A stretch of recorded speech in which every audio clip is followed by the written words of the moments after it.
Start off with our Black History Month feature. You know, we've been covering a different person every night I go live. And this person, this particular individual means something to me. Although she has passed away, I met her when I was in high school, not on purpose. I just happened to be at the right place at the right time. And I'll tell you more about that after we get into her story. But she is definitely one of my heroes. And so tonight's feature is the impeccable Maya Angelou. Before she could rise as a Pulitzer Prize nominee, Marguerite Annie Johnson would need to find her inner strength. Although she was born in St. Louis, Missouri, she and her older brother Bailey moved to Stamps, Arkansas to live with her grandmother when she was about 3 years old after her parents divorced. Maya was her nickname. In the mid-1930s, they returned to St. Louis to live with their mother. At 8 years old, Maya was sexually assaulted by her mother's boyfriend. She eventually confided in her brother about what happened and testified against the man in court. He was beaten to death shortly after being jailed, allegedly by Maya's own uncles. Terrified by the power of her own voice, despite the circumstances, Maya stopped speaking entirely. She fell mute for 5 years. In the absence of speech, Maya fed her love of words with literature. Langston Hughes, William Shakespeare, Paul Laurence Dunbar, and Charles Dickens were among the great authors who filled her days. In middle school, a teacher named Mrs. Flowers encouraged her love of poetry and stressed to her the importance of speaking for herself. By the way, I saw the movie about her, Maya Angelou's life, when I was in school. It's called I Know Why the Caged Bird Sings, and they covered all this as well. It was actually her teacher who inspired her to speak out. Maya left silence behind and rose to the top of her 8th grade class. Her family moved to San Francisco, where she attended George Washington High School and got a scholarship to California Labor School to study drama and dance. At 16 years old, Maya decided that she wanted to be a streetcar conductor simply because she liked the uniforms, but was denied an application because of her race. With her mother's support, Maya sat in the lobby of the office from open to close every day for 2 weeks until she wore down their discrimination. She became the first female African-American streetcar conductor in San Francisco. She gave birth to her son Clyde Johnson in 1945, and he later changed his first name to Guy. Aside from waitressing and retail jobs, Maya became a prostitute and eventually ran a brothel to support herself and her son. Maya's dance training and passion for words would save her from the slums, proving she was a star destined to make the world her stage. In 1951, Maya married her first husband, Anastasios Angelos, a Greek sailor. She'd retained her married surname even after they divorced 3 years later, changing Angelos to Angelou to make it her own. Throughout the 50s, Maya was a calypso dancer in nightclubs in Chicago, New York, and San Francisco, which inspired her first and last studio album, Miss Calypso, which was released in 1957. Sorry, had to mute that part because of the music. You guys know how YouTube is. Europe, Israel, and Egypt as a cast member of the U.S. State Department's production of Porgy and Bess, teaching modern dance classes along the way. During the 60s, Maya Angelou was very invested in the civil rights movement, keeping close relationships with organizers such as Martin Luther King Jr. and literary icons such as James Baldwin, who weren't afraid to speak on the inequalities of the Black experience in America. This is something a lot of people don't know. They think that Maya Angelou was just a writer, but Maya Angelou was also involved in the civil rights movement. She even raised money for and served as the Northern Coordinator for the Southern Christian Leadership Conference, a socio-political organization co-founded by Dr. King. Maya Angelou served as a freelance writer and editor in Egypt and Ghana, and upon returning to the United States, she was encouraged to share the details of her adventurous life in a book. Initially, she was hesitant, but in 1969, Maya Angelou published her first autobiography, I Know Why the Caged Bird Sings. Chronicling the formative years of her life up until the birth of her son, Maya's seminal work would go on to be an instrumental tool in schools because of its poetic and innovative narrative structure. A decade later, the book was adapted into a TV movie for CBS.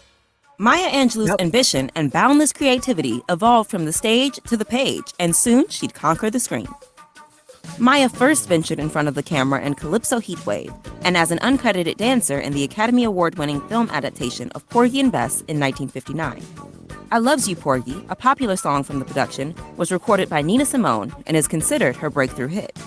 In March of 1972, her original screenplay, Georgia, Georgia, became the first screenplay written by an African-American woman to be produced as a movie.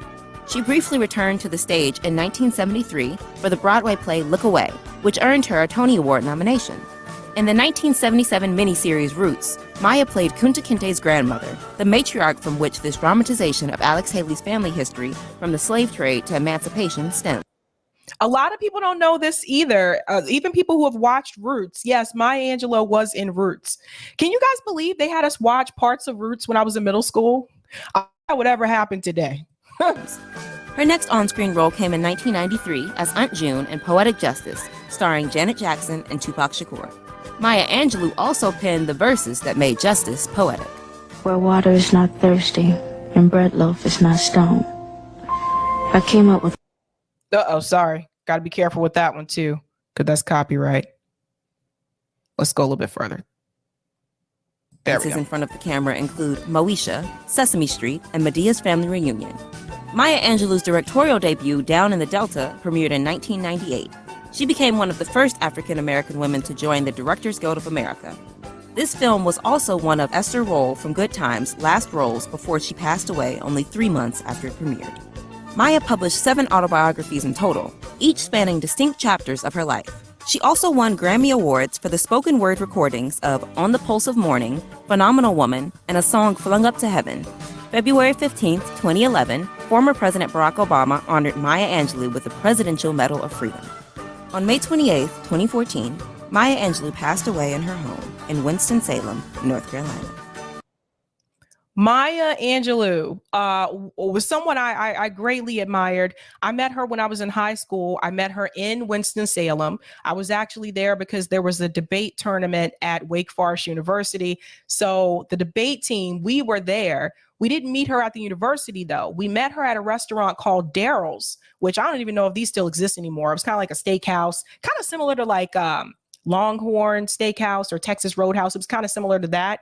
And we met her at Daryl's. My debate coach took the team to Daryl's for lunch, and in walks Maya Angelou, and she had like a driver who was escorting her into the restaurant. And I remember me and my best friend Stacy, we just turned around and we just stopped, like we just froze. And you know what? You would think that someone like her, because at that point in time, like she was very well known, you would think she would just be like, I don't really have time to chit chat with you guys. Not only did she talk to us, but she gave us advice. One of the things that she told us was, young ladies, smile. Smile. And so that's where I get the smile thing from. I remember she told us that. She was like, young ladies, smile. Because when you do that, even if you're feeling a certain kind of way, it can make you feel better, right? She taught us how to take a picture. This is the funny part. She said, when you're posing for a picture, and a lot of people just stand like this and they smile. She told us to do this thing. You're going to laugh. She told us to do this thing where you take your head and you go like this, and then they take the picture. And apparently there really is a difference when you do that. But she was such a pleasure to talk to. Her class at her class at Wake Forest University had a 3-year waiting list. So she was a professor there as well. So it was really hard to get into her class. But meeting her, the fact that I got the opportunity to meet her before she passed away, I'll never forget that. I'll never forget that. But yes, tonight's feature is Maya Angelou. NY Varsity Sports, I Know Why the Cage Bird Sings, required reading. Yes, if you haven't read that book, please read that book. Betsy says Maya was based. Yes, she was. Angela, I read The Heart of a Woman a few years ago, could not put it down. Pitchforks, what did you think of Roots, Sabby? Okay, so I saw Roots in middle school. I think I was 12 at that time. Yeah, it was a shocking thing for a 12-year-old to see. Like, and I knew about slavery, like not just because of the history classes and things like that in school, but also because my grandparents taught me about these things. My parents taught me about these things. But watching Roots, it really, it depicted such a raw portrayal of slavery. So I will say, if you're not good with graphic images, it may not be the best thing for you to see, because some people I know aren't good with that. But it is a pretty raw portrayal of the slave trade. So yeah. Bad Cookie said Roots was game changing for a TV miniseries. Yes, it was. Yes, it was.